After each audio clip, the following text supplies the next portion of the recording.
Hello and welcome to another Josh Plays 40k painting tutorial, the first one of 2024. Happy New Year to everybody, I hope everyone is well.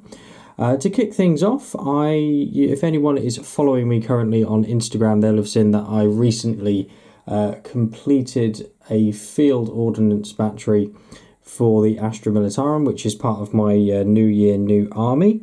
It was actually the combat patrol box that I actually got sort of early last year, but never actually got around to starting it, and have really been quite excited to do so, and have started this year off running with that, and really happy with how that model came out, sticking with the very classic sort of green colour scheme, which I always like that. Call me old-fashioned, but I always think that suits the models really nicely.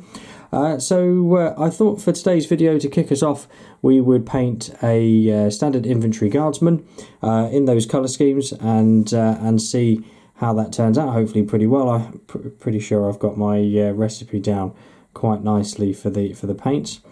So without further ado, let's grab some brushes and get started.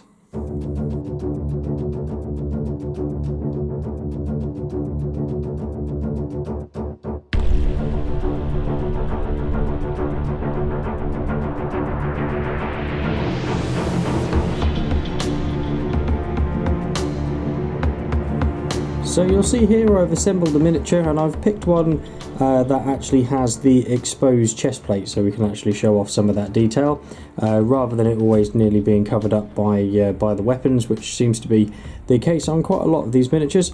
But nevertheless, I've managed to find one that shows it off quite nicely. So to kick things off, we are going to start off with some Castellan green, and we're going to be blocking in all of the green armour areas on the model. So predominantly this will be the chest plates, working their way down. Obviously, depending on which one model you're working on, you may not actually be able to get to the chest plates, but obviously try and pick out as much as you can.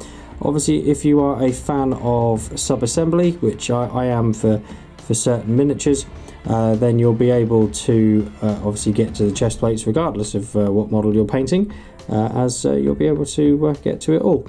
But also, obviously, not just the chest plate, but you'll be looking at the shoulder pauldrons as well, on both sides, not forgetting, and then the helmet, and then not forgetting the actual casing of the weapon. Now, some people I have noticed actually do these in black for the weapon casing itself. I do prefer the classic green, as I think it sort of ties in with the rest of the model quite nicely, especially if they were, you know, going sort of full camo on the model. So I do like to keep that green. You will probably find that you'll want a couple of coats of this green in order to really sort of enrich it, but obviously do take your time, and obviously if you make any mistakes, that's not to worry. Obviously the model being primed in Xandri dust does help that we can have a pot of Xandri dust to our aid if we do make any mistakes, but I will tend to do sort of my tidying up after applying most of my first base coats.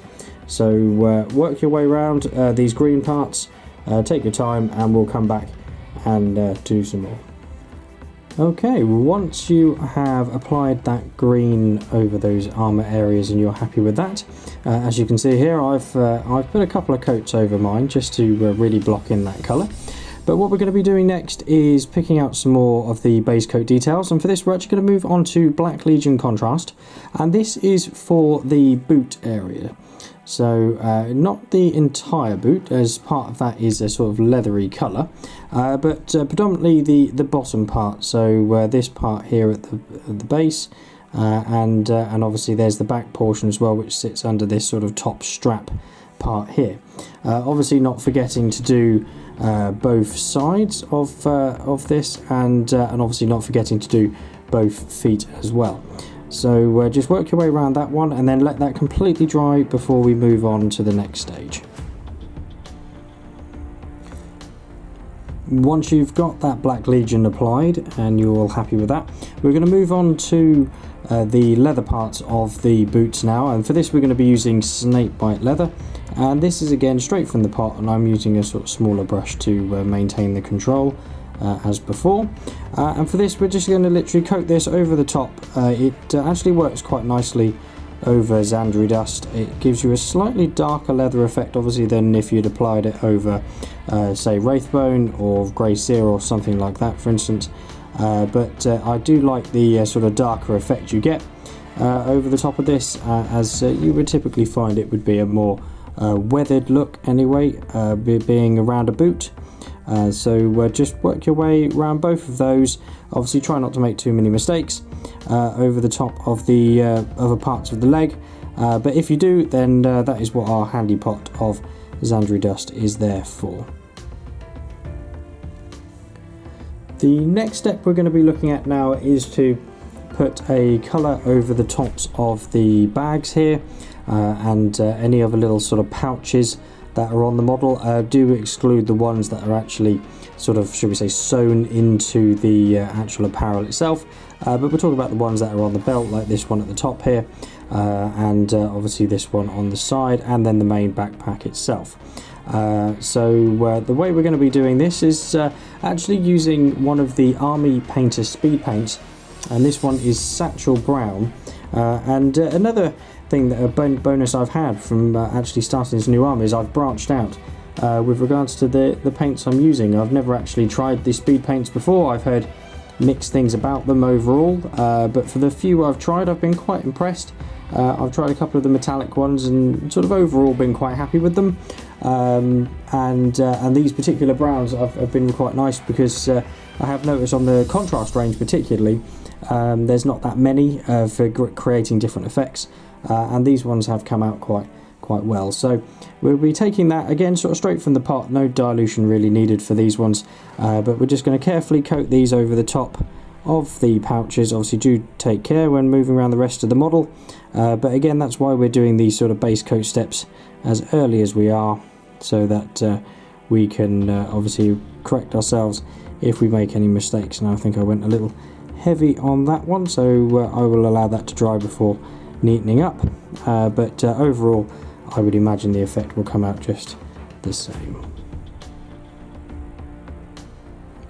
Once you're happy with that Satchel Brown, the next thing we're going to be moving on to is filling in the rest of the sort of cloth areas aside from the main apparel itself. So any little details on the model, so for example I've got this little bit of rope, the patchwork sort of quilt at the top here, and anything else that you might find, so any straps on the model as well. So they're all a little bit different, so you will obviously have to pick it out depending on which one you're doing, but for this one, as I say, it'll be the sort of clothwork pouch quilt at the top, the rope, and then any straps and belts on the model as well. So for this, we're actually going to be using another one of the Army Painter range, and this is Desolate Brown, and again, this is sort of straight from the pot, and we're going to just be applying this over the top. Now you won't want too much of this on your brush, because obviously we're trying to keep this quite nice in detail, and obviously the handy thing with these paints is you do have to apply them to a palette because of the dropper bottles, so it does help you control what you've got on your brush. But again, I'm sticking with a smaller brush here. I'm actually using the small layer brush from Citadel, but any sort of fine detail brush will be fine, and you'll just sort of want one coat over the top of these. As you can see, this already has picked out a lot of the nice sort of rib detail of the rope there, and again, as you sort of start to apply it over other models, other parts of the model as well, it will really help pick out that detail and then separate it out from the rest of the model. So carefully just work your way around, obviously pick out any more that you want to do, and then let that completely dry. I do find these actually don't take that long to dry, obviously speed being a part of it. They do dry quite quickly. The next base coat we're going to be applying now is the flesh tones, and for this we're going to be using Cadian flesh tone, and we're going to be applying this over both the face and the hands of the miniature. Now some of the miniatures I do notice have either sort of covered faces, so you wouldn't obviously necessarily then need to worry about it there, but I have also noticed that some also have gloves on as well. Now obviously you'll just have to, like with the other features we've done, just have to pick out obviously the parts that are flesh as well. Now because this is a layer plane and slightly translucent, you may find you'll want a couple of coats of this just to obviously get a nice smooth finish, but obviously take your time and work your way around those areas, and then we can move on. Now the last base coat we're going to be looking at now is all of the metallic areas, and for this I am using lead belcher and sticking with a smaller brush just to maintain the control over these details. And we're going to be picking out all the parts that need to be metallic. So there's the obviously the electric pack, power pack, sorry, of the weapon itself, as well as the barrel and nozzle of the weapon, and then any grenades that your model may have. And this particular one has a little cup on his back as well, so we'll be filling that in with the metal as well. You may find that your models have some other bits as well, maybe some insignias on them, for instance, with the Aquila. Now you can do these either in white or in silver. I have been playing between the two, and quite like them both in terms of white or silver, depending on how they are looking at the time, so you can obviously make your mind up on which way you want to go. But otherwise, yeah, take your time to work your way around with those silver details. You might find you need a couple of coats of this just to go over the top of the Xandri dust, but obviously do try and take your time and not make any mistakes over the parts that we have already done and blocked in with colour. If you do make any mistakes, then obviously just pop back and just neaten up with whatever colour it is you need. Once you've got all those base coats applied, we're going to start moving on to some shades, and the first one we're going to shade is the cloth apparel of the model, and for this we're going to be using a mix of contrast medium and Agaros dunes, and this is a 2 parts medium to 1 part Agaros dunes mix, just to lighten that off a little bit, so it's not quite as strong as the full contrast, and not quite so dark as, say, using Agrax Earth Shade, for instance. And for this we are literally just going to be applying it all over the apparel. Now you don't want to go in too heavy with this, so that it sort of clogs up the details or runs anywhere we don't want it. But do just sort of coat it all over, and you'll find that that will sit quite nicely in the sort of crevices and recesses of the model, and that. So and do ensure that this is dry. A reasonable amount. It doesn't have to be bone dry before you move on to the next shades, but certainly a good way through drying, so that we don't obviously start contaminating the mixes. The next shade we're going to be using is Nun Oil, and this is for both the metallic areas and also some sort of fine pin lining of the green armor as well. So for this you won't need a lot on your brush, and I would recommend starting with the green so that you haven't already sort of overloaded your brush, but you can start with the metallics if you want and then just sort of clean in between. But for this I would just recommend sort of picking out the sort of deep recessed areas of that, so underneath any of the panels, for instance, or any sort of lining. So there's this little bullet hole in this one here, for instance, that I'll sort of try and pinpoint out later with some highlighting, but just to sort of darken the bottom off there as well. And then sort of underneath this particular panel here on the shoulder pads and on the other side as well.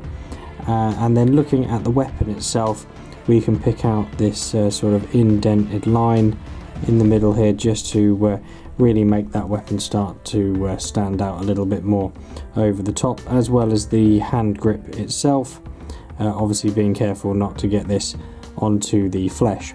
So pick out all of those areas, and then obviously the same for the metallic areas as well. We'll just be coating over the tops of those.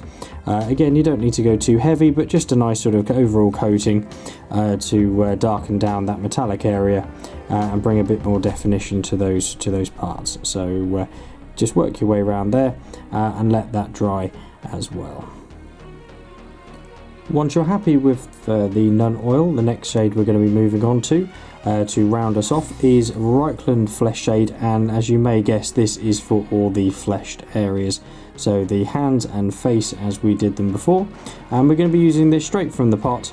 Again, try not to load too much onto your brush, so if you want to put a dollop onto a palette first, you can do, but if not, you can just try and monitor it from the lip of the pot. And we're just going to be putting a nice sort of even coat over all of those fleshed areas, just to catch those deeper recessed parts of the face, so around the mouth and the eyes, for instance, and the sides of the nose. And obviously not forgetting to do the same on the hands as well. So once we've got all those shades applied and dried, the next thing we're going to move on to now is highlighting up the model. And the first highlight we're going to be looking at is the apparel of the model.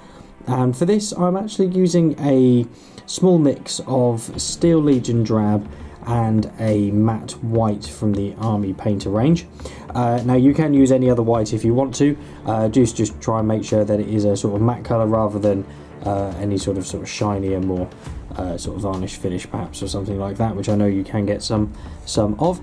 But for this you only really want a small couple of drops of the white into this. This is just to sort of lighten that brown ever so slightly. Now you may find that there are other sort of shades of brown out there that or cream that are better for highlighting the colour. I sort of made use of what I had to hand at the time, and I have sort of come to quite like the scheme, and obviously to try and keep it all in keeping I'm sort of doing it all the same way.